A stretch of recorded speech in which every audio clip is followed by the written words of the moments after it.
Sanogo devrait rester en Angleterre, garde à Newcastle, mais pas tout de suite. Rabiot, lui, veut découvrir la Première Ligue et un jeune Suédois sur la Garonne. Voici les principaux titres de votre journal des transferts du jour. Arsène Wenger l'a déclaré ce matin en conférence de presse, Yaya Sanogo sera prêté, mais en Première Ligue. Annoncé un moment à Bordeaux, où Willy Sagnol l'a côtoyé chez les Espoirs, le Gunner devrait plutôt rejoindre un autre club anglais, club qui pourrait être Crystal Palace. Wenger aurait avant tout en tête l'épanouissement de son joueur, et même si Palace est actuellement en position de relégable, l'environnement anglais pourrait être plus bénéfique à l'ancien Auxerrois qu'un retour en Ligue 1. Alan Pardew, le nouveau manager des Eagles, lui n'a pas mentionné Sanogo dans sa conférence de presse hier après-midi, mais nul doute que le club du sud de Londres est intéressé par le profil de l'attaquant.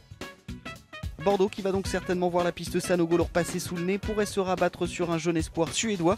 D'après une télévision locale, le club bordelais aurait fait une proposition ferme de 2,4 millions d'euros au club de Malmö pour son attaquant Isaac Kiese Thelin, âgé de 22 ans.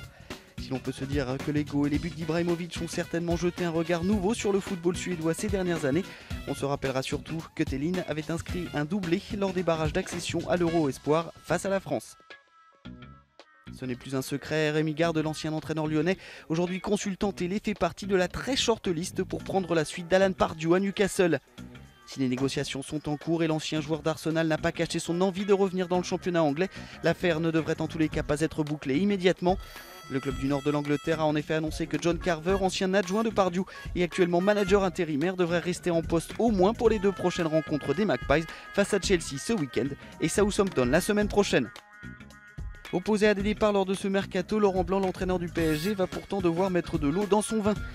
Avant de parler des cas Cavani et Lavezzi, le club de la capitale doit également faire face au mécontentement de son banc de touche. Adrien Rabiot, le prometteur milieu de terrain formé au club, a des envies d'ailleurs et souhaite surtout davantage de temps de jeu et d'exposition médiatique. Même si Blanc veut le garder, l'international espoir voudrait faire jouer une clause de son contrat l'autorisant à être prêté pour une durée de 6 mois. Il pourrait bien rejoindre Tottenham, les Spurs eux souhaiteraient compenser le départ de Nabil Bentaleb, parti à la CAN.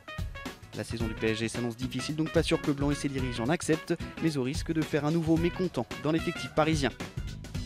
Et en parlant de mécontents, Ezequiel Lavezzi et Edinson Cavani, punis par le PSG pour être revenus en retard de leur break de Noël, s'entraînent toujours à l'écart et ce depuis 4 jours.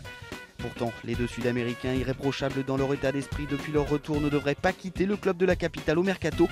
Éléments essentiels du dispositif de Laurent Blanc, les deux joueurs font l'objet de nombreuses spéculations, mais aucun d'entre eux n'a pour le moment fait savoir qu'ils voulaient partir. Les deux joueurs ne seront pas du match face à Bastia ce samedi, mais pourraient réintégrer le groupe dès la semaine prochaine pour la Coupe de la Ligue face à Saint-Etienne.